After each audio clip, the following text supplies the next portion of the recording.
함께 성경 보도록 하겠습니다. 성경은 로마서 4장 1절로 8절의 말씀입니다.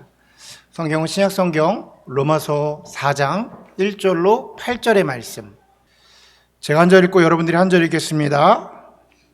그런즉 육신으로 우리 조상인 아브라함이 무엇을 얻었다 하리요?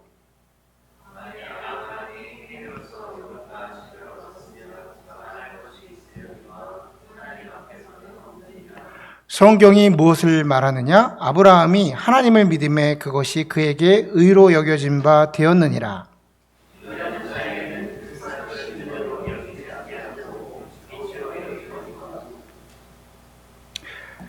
이를 아니할지라도 경건하지 아니한 자를 의롭다 하시는 이를 믿는 자에게는 그의 믿음으로 의로 여기시나니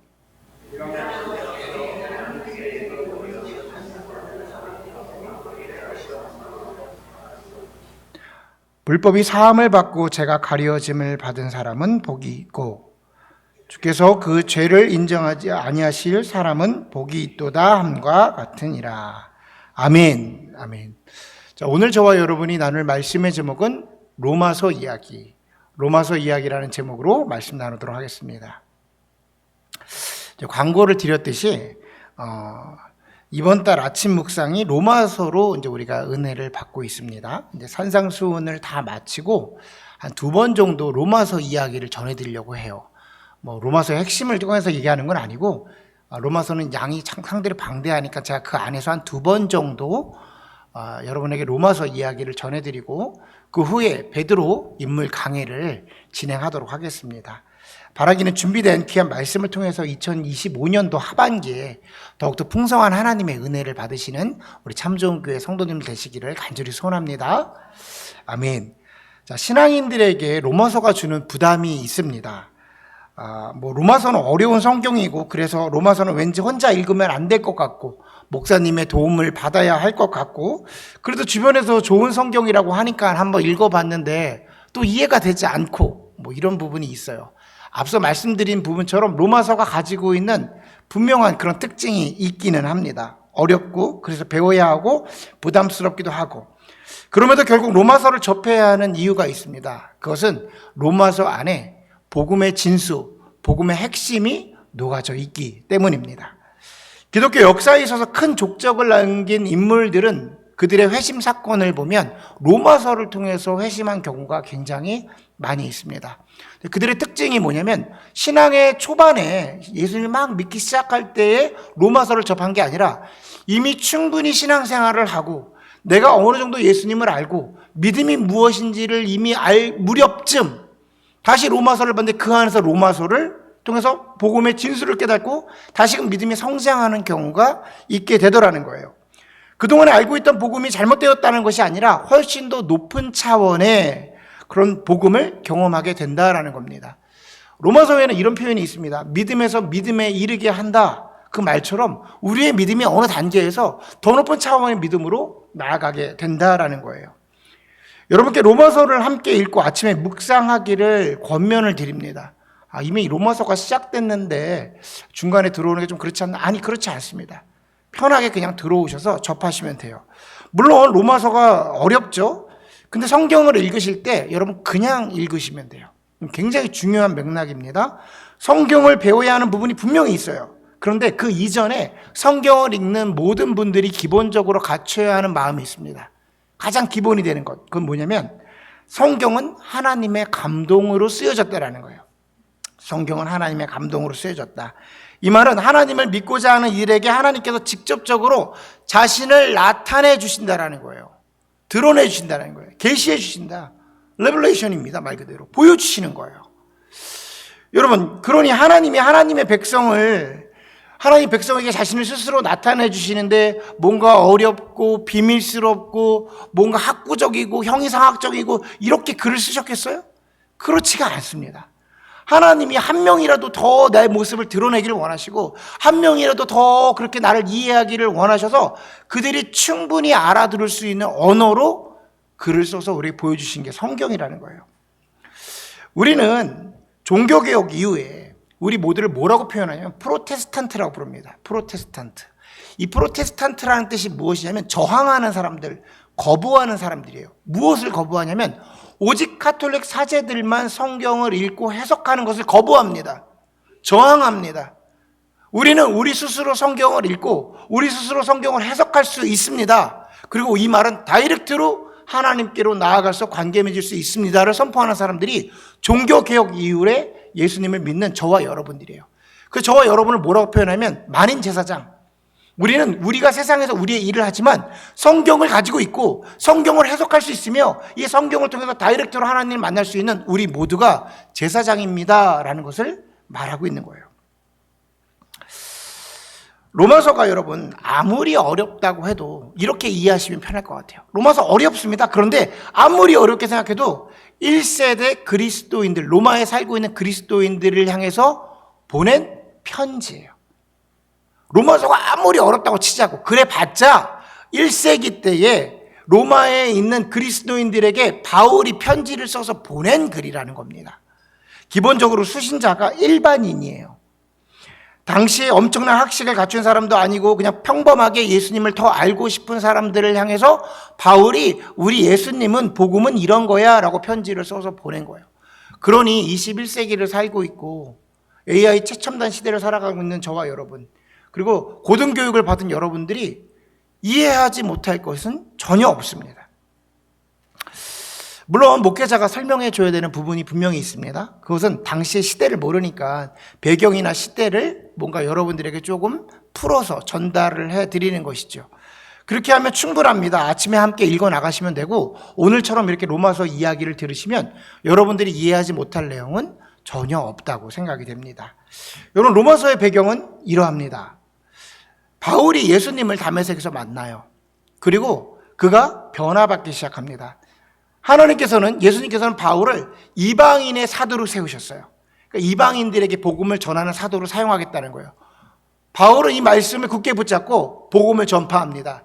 1차 전도여행, 2차 전도여행, 3차 전도여행을 통해서 유럽 전체의 복음을 선포합니다. 그래서 유럽 곳곳에 교회가 생겨나기 시작해요. 그리고 로마에도 교회가 세워집니다. 오늘 편지를 쓴 거는 로마의 교회가 만들어진 지 한참이 지난 후에 로마의 편지를 쓰고 있는 내용입니다. 바울에게 있어서 로마는 굉장히 중요한 곳이었어요. 바울은 단순하게 그 로마 자체가 가지고 있는 영향력도 중요하지만 그것을 뛰어넘어서 로마를 교두보로 삼아 스페인으로 복음을 전하기 원했습니다. 이유는 당시 시대 때의 사람들은 이 스페인이라는 지역이 땅끝이라고 생각했어요. 지금도 우리 지도를 보면 스페인이 땅끝이죠, 유럽에서는. 당시 1세기 때 사람들은 바다에 나가서 눈에 보이지 않는 곳은 바다에 떨어져 죽는다고 생각을 했습니다. 그렇기 때문에 바울이 생각할 때 이 땅끝은 스페인이라고 생각한 거예요. 예수님이 제자들에게 이렇게 말씀하십니다. 사마리아와 온 유다와 땅끝까지 나아가서 복음을 전해라. 그 땅끝이 어디라고 생각했냐면 스페인이라고 생각한 거야. 그래서 사도 바울은 내가 예수님이 오시기 전에 땅끝까지 복음을 전하리라 라고 생각하고 그 로마에 전적으로 복음을 전하는 겁니다. 근데 지금 로마 교회에 문제가 발생을 한 거예요. 로마 교회의 구성은 이렇습니다. 로마 출신의, 그러니까 헬라 출신의 그리스도인, 중요한 건 그리스도인이에요. 그리고 유대 출신의 그리스도인들이 함께 예배를 지내고 있었어요. 그때에 로마의 황제 글라우디아의 황제가 로마에서 유대인들을 추방하는 영을 내립니다. 글라우디아 황제가 5년 동안 추방을 해요. 당시에 같이 교회를 생활을 하다가 이 유대 출신의 유대인들은 로마를 추방을 당해가지고 자신의 본 고향으로 돌아갔었어야 되는 거예요. 그리고 5년이 지나서 다시 유대인들이 그 교회로 돌아왔더니 자신들이 가지고 있던 기준에서 크게 벗어나 있는 신앙생활을 하고 있는 거야. 그래서 로마인들이 말하는 거, 아니, 유대 출신의 그리스도인들이 말하는 겁니다. 이거 뭔가 우리 기준에서 벗어나 있어 라고 얘기를 하는 겁니다. 그 기준이 뭐냐면 최소한 우리가 그리스도의 교회이지만 유대 율법의 기초가 돼서 그 안에서 교회가 만들어져 나가야 되는 거야. 예를 들자면 최소한 안식일은 지켜야지. 그래도 그리스도 교회지만 할례는 받아야지. 이런 이야기를 했다라는 거예요. 당시에 로마 교회는 이걸로 인해서 분열이 일어났고요. 분쟁이 일어났고 지금 편지를 쓸 당시에는 이미 균열로 갈라져 있는 상태입니다. 그때에 이 문제를 해결하기 위해서 바울은 복음이라는 답을 꺼냅니다. 바울이 생각할 때 이렇게 생각한 거예요. 그들이 진정한 복음을 이해하지 못했기 때문에 이런 문제가 발생한 거야 라는 정확한 진단을 내리고 이제 복음으로 수술을 들어가고 있는 작업이 되는 겁니다. 로마서 1장에서 3장까지는 무엇을 기록을 하냐면요, 인간은 철저하게 죄에 의해서 타락해져 있는 상태야 우리 스스로는 도저히 하나님의 구원의 의에 다다를 수가 없어를 얘기하는 겁니다. 그래서 성경은 뭐라고 말하면 의인은 없나니 하나도 없다라고 표현해요. 그게 1장과 3장 사이에 나오는 거예요. 우리는 스스로 완전히 타락한 상태야. 그래서 우리는 구원에 다다를 수가 없었어를 얘기하면서 3장 후반부에 무슨 얘기를 하냐면 3장 후반부에 그런데 예수 그리스도가 우리를 위해 십자가에 못 박혀 돌아가심으로 우리를 의롭다고 칭하신 거야. 그래서 우리는 예수 그리스도의 십자가 사건을 믿기만 하면 의로워지는 거야. 믿음으로 구원받는 거야를 말합니다. 바로 이신칭의를 말하는 거예요. 그러고 나서 4장을 시작하면서 그 예로 믿음의 조상 아브라함을 등장시키는 겁니다.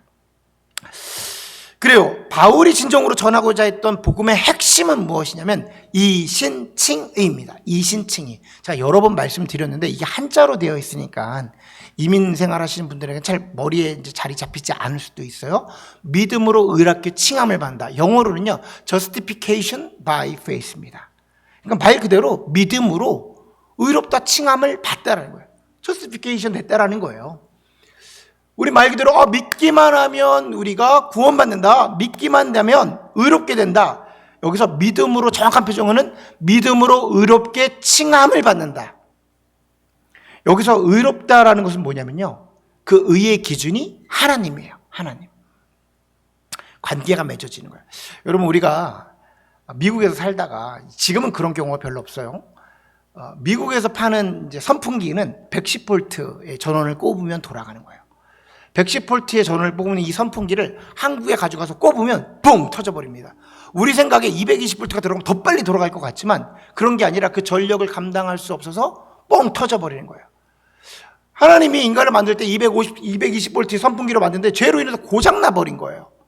그래서 하나님의 의가 다이렉트로 220V가 꼽혀지면 터져버리는 겁니다. 하나님이 그걸 아시고 나서 그 관계를 끊어버렸어요. 왜냐하면 터져버려 죽어버리니까. 하나님이 우리에게 나타나시지 않은 거예요. 근데 그 110V로 살아가는 고장나 있는 선풍기, 그냥 간간히 어떻게 돌아가고 있는 선풍기에 예수 그리스도라는 보증표가 딱 붙여진 거예요. 예수님을 믿기만 하면 스티커가 하나 딱 붙입니다. 의롭게 여길 거야. 지금부터 사용 가능. 스티커가 딱 붙는 거야. 그래서 그 선풍기를 250일 뽑으면 그때 선풍기가 돌아갑니다. 이유는 하나예요. 선풍기가 뭘 해서가 아니라 오직 예수 그리스도의 의에 의해서 보증을 받은 거야. 원래는 지금도 고장난 상태인데 스티커가 붙여진 거야. 예수 그리스도의 보혈의 피가 발라진 거죠. 그때부터 하나님의 의가 통할 수가 있는 거예요. 그 레벨이 맞춰진 거예요. 하나님의 의는 이겁니다. 의라는 거는 이제 그 같은 레벨, 하나님의 의로 레벨이 같아졌어. 예수님이 그렇게 끌어올린 거야. 같아졌기 때문에 관계가 만들어진 겁니다. 하나님과 관계 맺어짐이 구원이에요. 하나님과 관계 맺어지는 게 구원입니다. 오직 믿음으로 구원받는다. 사람의 어떠한 행위, 사람의 어떠한 의, 사람의 그 무엇으로 구원받는 것이 아니라 오직 믿음으로, 예수 그리스도를 믿는 믿음으로 구원받는다라는 겁니다. 근데 여러분, 이 말이 실제로는 얼마나 어렵습니까? 말이 참 쉬워요. 믿기만 하면 구원받는다고? 어떤 상황이 되었다 믿기만 하면 구원받는다고? 이게 이성적으로 우리는 좀 불편합니다, 이 말이. 제가 어렸을 때, 초등학교 다닐 때 저는 꽤나 예수쟁이였어요. 예수님이 너무 좋고 교회를 열심히 다녔고 만나는 친구마다 교회 가자고 전도를 하고, 또 당시에는 목사님 아들이라는 게 지금은 별거 아니지만 꽤나 이슈였어요. 그래서 목사님 아들이라니까 예수쟁이라고 애들이 막 놀렸습니다. 그 놀림이 뭐냐면, 저를 놀렸다기보다 야, 너네 하나님은, 너네 예수님만 믿으면 도둑놈도 천국 간다며? 이런 거예요.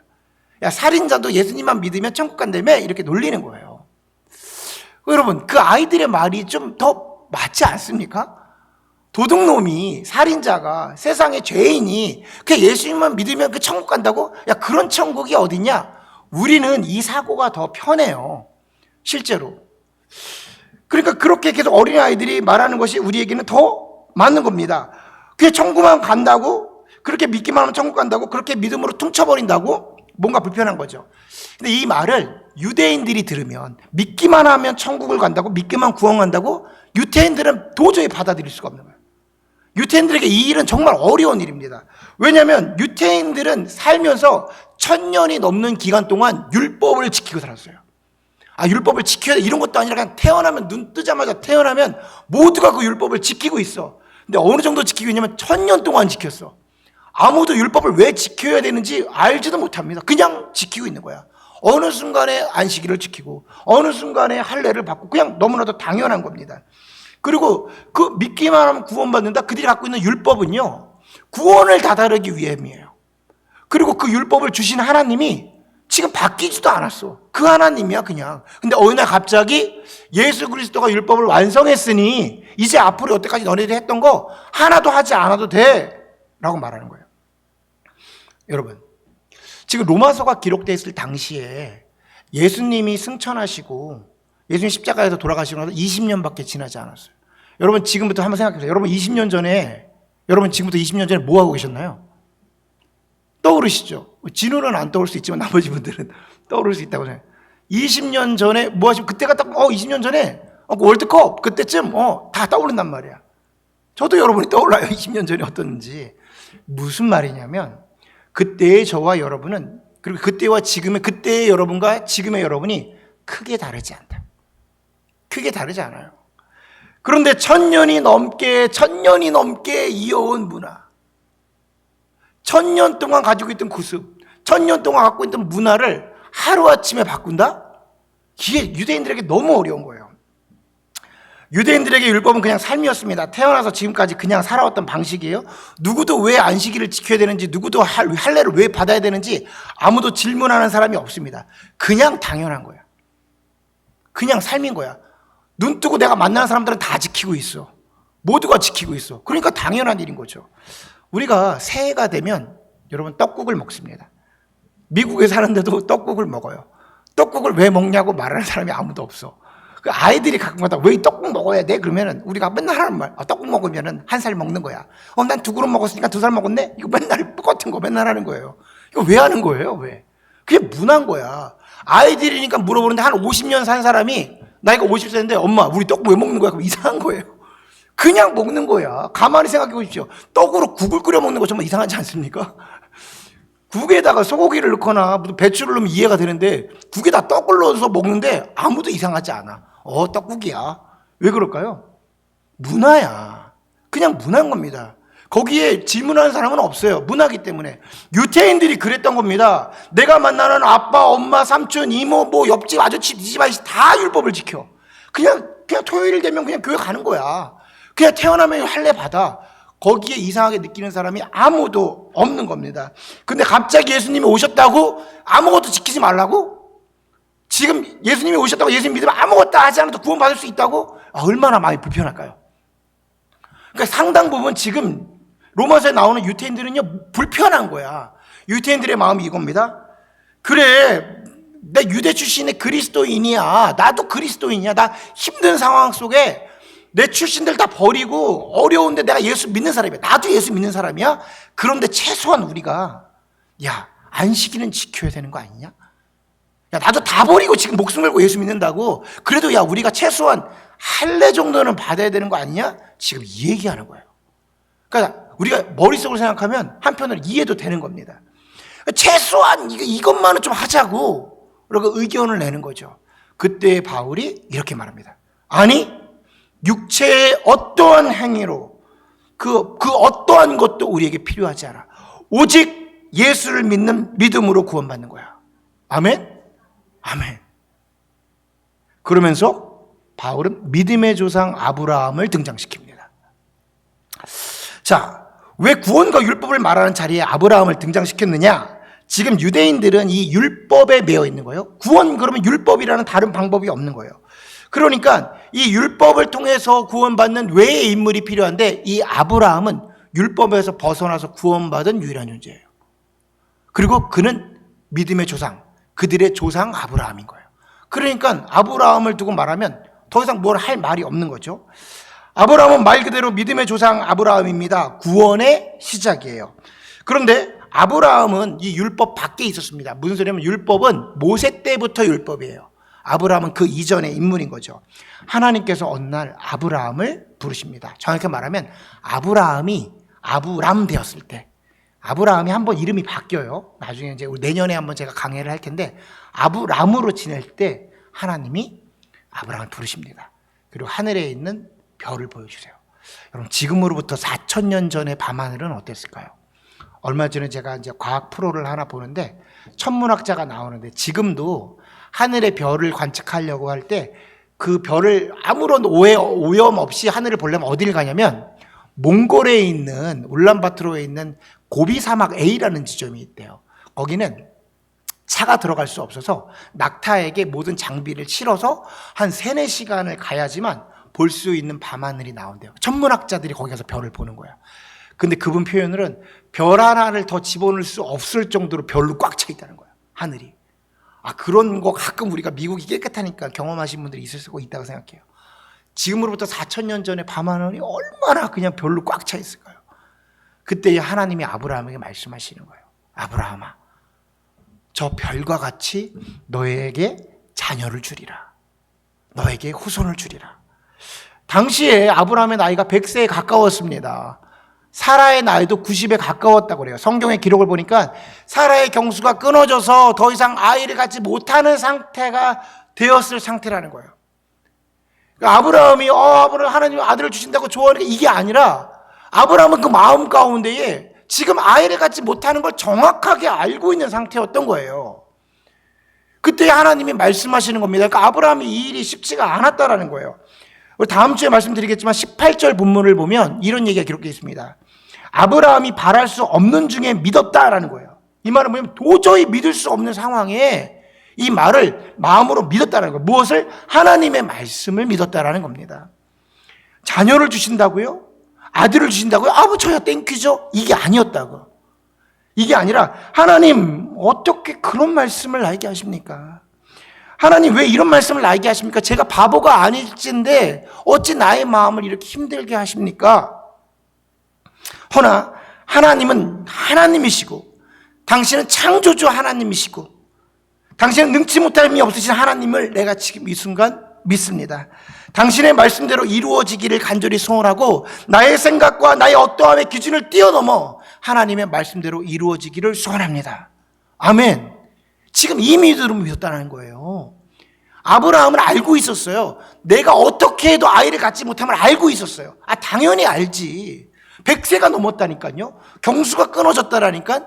그런데도 불구하고 도저히 바랄 수 없는 중에 바라고 믿을 수 없는 중에 믿었다라는 거예요. 무엇을? 하나님의 말씀을 믿었다는 거예요. 우리는 잠깐만 착각하는 건 아브라함에게 좋은 걸 말씀하셨는데 아브라함이 믿지 못할 이유가 뭐가 있어? 아니요. 아브라함은 도저히 믿을 수 없었다는 걸 알고 있었어요. 그런데 하나님의 말씀을 당신은 나의 하나님이시고 창조주 하나님이시고 나를 갈대와 우르에서 인도해서 가나안 땅으로 인도하신 살아계신 하나님의 말씀을 믿었던 겁니다. 그때 이 하나님이 그 믿음을 보시고 의롭게 여기신 거예요. 아멘. 이게 의롭게 여기시는 거예요. 의롭게 여기셨다는 것은 뭐냐면 아까 말씀하신 것처럼 온전한 관계가 회복되었다는 겁니다. 구원인 거예요. 구원받았다는 거예요. 그 순간부터 구원은 창조주 하나님께서 그 사람의 일을 인도해 가시는 겁니다. 관계가 회복되었다는 건요, 그 순간부터 실제적인 하나님이 나의 삶 속에서 나를 끌고 가시는 거예요. 인도해 가시는 거예요. 구원은 관계입니다. 여러분 기억하세요. 구원은 죽어서 가는 천국이 아니라 구원은 관계가 시작된 거예요. 기독교에 있어서 가장 핵심은 구원이라고 말씀을 드렸어요. 제가 여러분에게 지금 질문을 드립니다. 여러분, 구원이 무엇입니까? 라고 질문하면 한번 머릿속에 한번 떠올려 보세요. 누가 질문한 거야? 구원이 뭐예요, 여러분? 여기서 저한테 대답 안 해도 되고, 구원은 뭐라고 대답을 하실 거 아닙니까? 여러분이 어떤 이야기를 하셔도 그것은 정답일 겁니다. 왜냐하면 첫 번째 이렇게 말하는 건 여러분들이 이미 좋은 교육을 받으셨고, 여러분들이 말하는 게 구원의 영역이 굉장히 방대하기 때문에 어떤 파트를 분명히 말씀하실 거라고 생각을 해요. 근데 제가 우리 참 좋은 교회를 다니시는 여러분에게 정리를 해서 한번 말씀드릴게요. 앞으로 참 좋은 교회 다니는 사람들에게 누군가 여러분에게 구원을 물어보면 이렇게 대답하십시오. 한번 저를 따라하시기 바랍니다. 구원은 이 땅에서 하나님 나라를 사는 겁니다. 다시 한번 말할게요. 구원은 이 땅에서 하나님 나라를 사는 겁니다. 아멘. 아멘. 이게 구원이에요. 여러분, 이 안에 다 들어있어. 구원은요, 이 땅에서 하나님 나라를 사는 겁니다. 구원은 하나님과의 직접적인 관계의 시작이에요. 그분이 살아계시고 지금 이 순간 우리와 함께 계십니다를 아는 게 아니야. 이 순간 느끼는 거예요. 체험하는 거예요. 관계는요, 실체예요. 관계가 우리가 맺을 때 우리가 돌부처랑 돌하루방하고 관계를 맺을 수가 없어요. 걔가 죽었기 때문에. 아무리 거기 우상에 앉아 있어도 관계를 맺을 수가 없는 건 걔는 죽었기 때문에. 그런데 우리가 관계를 맺는다는 건 그건 실체입니다. 살아있기 때문에 관계를 맺는 거예요. 이 부분이 되어야 되는 겁니다. 하나님은 아브라함의 믿음을 보시고 의로 여기셨습니다. 그 순간부터 아브라함을 인도해 나가시는데 아브라함이 이 땅을 살아갔지만 하나님의 나라를 살아가는 거예요. 하나님께서 아브라함에게 공급하십니다. 채워주십니다. 문제를 해결해 주십니다. 왜요? 하나님의 일을 이루기 위해서. 하나님이 아브라함에게 채워주시고 공급하시고 문제를 해결하신 이유는 아브라함 잘 되라고 하신 게 아니에요. 아브라함을 통해서 하나님 당신의 이름을 영광스레 나타나기 위해서. 믿음엔 관계가 만들어지는 것이고 믿음의 의로 여김을 받는 거잖아요. 그러면 그때부터 직접적인 관계가 시작되는데 여러 번 말씀드렸지만 이것은 실체인데요. 그때부터 우리 하나님께서는요, 우리에게 하나님의 일을 숨기시지 아니하십니다. 이게 이제 신앙의 다음 주에 이 얘기를 할 텐데 아주 중요해요, 여러분.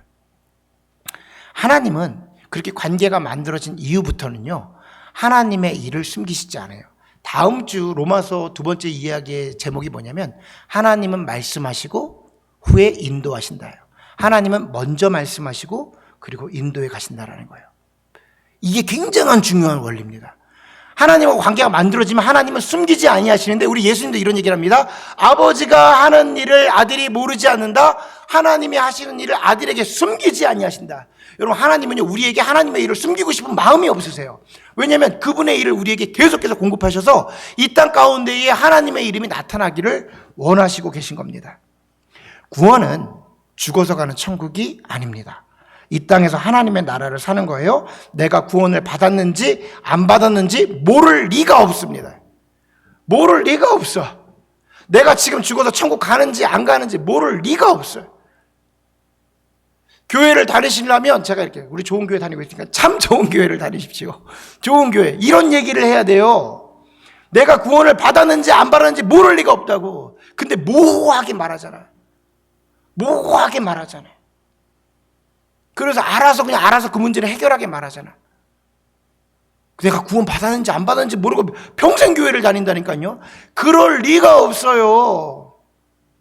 왜냐하면 구원은 나의 의로 받는 게 아니어서 그렇습니다. 구원을 내가 나의 의로 받았다면 긴가민가해. 나의 의로 받는 사람들이 누구냐면 무슬림들이에요. 무슬림들은 어떻게 구원을 받냐면 내가 평생에 내가 행한 행위대로 선함으로 받아요. 내가 죄를 지은 것보다 착한 일을 많이 하면 내가 구원받는 거야. 그러니까 내 마음속에 불안함이 있는 거예요. 근데 나의 의로 받는 게 아니라 하나님의 의로 받는 순간, 야, 나는 죄인인데 하나님이 나에게 스티커를 붙여주셨네. 그래서 구원받는다면 감사와 은혜밖에 없는 거라는 겁니다. 말씀을 정리하도록 하겠습니다. 바울이 로마 교회에 말을 합니다. 오직 믿음으로만, 오직 예수 그리스도를 믿는 믿음으로만 구원을 받는 거야. 근데 아직도 우리는요, 이 말이 조금 어색하고 불편합니다. 왜냐하면 너무 염치 없는 것 같고 내 죄인인 걸 뻔히 아는데 뭐라도 해야 될 것 같고 세상 표현으로는 그냥 날로 먹는 것 같아. 이 나쁜 마음이 아니라 내가 왜 마음이 불편하냐면 하나님에게 좀 선한 마음을 드리고 싶은 거예요. 나의 구원에 뭔가 하나님께 참여하고 싶은 마음입니다. 근데 여러분 기억하셔야 될 건 우리 안에 어떠한 선함도 없어요. 로마서 1장부터 3장까지 내내 한 건 뭐냐면 의인은 없나니 하나도 없어. 우리 안에 정확히 돌아보십시오. 우리 안에 선한 게 나오질 않아요. 그러니 이 말이 뭔가 하나님의 의로 구원받는다? 오직 예수님 믿는 믿음으로만 구원받는다? 이 말이 잘 와닿지 않지만 정말로 그렇게 구원을 받는다고 한번 생각해 보십시오. 그러면 그만한 은혜가 없는 거예요. 우리가 도저히 자격이 안 되는 거 알고 있는데 시험 패스! 넌 통과야. 나는 어떠한 자격이 없는데 어느 대학교에 붙여서 너 대학교 이 학교 다녀. 그러면 은혜인 거예요. 우리는 말이 안 되는 것 같지만 그 사람의 입장에서 엄청난 은혜라고. 우리가 정말 하나님을 경험했잖아요. 구원을 경험했잖아요. 그러면 우리는 엄청난 은혜를 받은 걸 부인할 수가 없습니다. 야, 나 같은 쓰레기가 진짜 벌레 같은데, 그런데 나에게 하나님이 나라를 허락해 주셨다고? 오늘 본문 4절은 이렇게 말합니다. 일하는 자에게는 그 일이 은혜로 여겨지지 아니하고 당연한 보수로 여겨진다. 일하는 사람에게는 내가 오늘 일을 했어. 노동을 한 거예요. 막 밭을 가고 일을 하고 노가다를 했어. 그러면 오늘 저녁에 나에게 월급이 주어지는 게 당연한 일이라고 생각한다는 거예요. 보수 당연한 거지. 내가 일을 했으니까. 우리가 만약에 천국의 구원에 그렇게 간다면 내가 열심히 했어. 무언가를 했어. 율법을 지켰어. 주의를 지켰어. 내가 열심히 봉사했어. 그래서 구원을 받는다면 이거 당연한 거라는 거예요. 근데 우리는 그렇지 않다는 겁니다. 우린 도저히 다다를 수 없었는데 예수 그리스도로 인해서 우리에게 구원이 주어졌다면 이만한 은혜가 없는 겁니다. 여러분, 우린 도저히 구원에 다다를 수 없는 사람들입니다. 우리는 이것을 결코 잊으면 안 돼요. 그래서 구원은 전적인 하나님의 은혜입니다. 은혜를 받은 사람들이 교회에서 은혜로 뛰는 게 사역이에요. 구원을 받기 위해서 뛰는 게 아니라, 여러분, 최소한 여러분에게 이런 얘기 드릴게요. 구원 받으려고 교회 생활하는 게 아니라 구원 받은 자들이, 물에서 이미 건짐을 받은 자들이 그 은혜가 너무 기뻐서, 너무 감사해서 은혜로 뛰는 게 신앙생활인 거예요. 그러니 예배가 얼마나 기쁩니까? 봉사하는 게 얼마나 기뻐요. 여러분, 반주하시는 거 기쁘죠? 아멘. 이거 PPT 하시는 거 너무 아멘. 식당 밥 은혜입니다. 은혜. 얼마나 좋아. 여러분, 차양단 얼마나 좋아요. 근데 가끔가다 번아웃 오시는 분들이 있어. 너무 힘들어. 너무 힘들어. 그러면 죄송한 얘기인데 그 힘듦을 몰라서 목사가 그런 얘기하는 게 아니라 은혜를 점검해야 되는 거예요. 교회 일이 힘들어서가 아니라, 여러분, 내 안에 예수를 향한 예배가, 예수님에 대한 마음이 온전한가 돌아봐야 되는 거예요. 그리고 교회도 일을 좀 그만 시키긴 해야 되지만 여러분, 그 은혜를 점검하셔서, 주님이 나를 그렇게 일으키셨는데 내가 얼마나 기쁨의 일을 감당할 수 있는가. 바라기는 그 놀라운 은혜를 간직하시고 우리 안에 그 하나님의 관계가 더욱더 선명해져서 그 모든 기쁨으로 주님께로 더욱더 가까이 나아가시는 저와 여러분 되기를 간절히 소원합니다. 아멘. 아멘. 우리 시간에 찬양 부르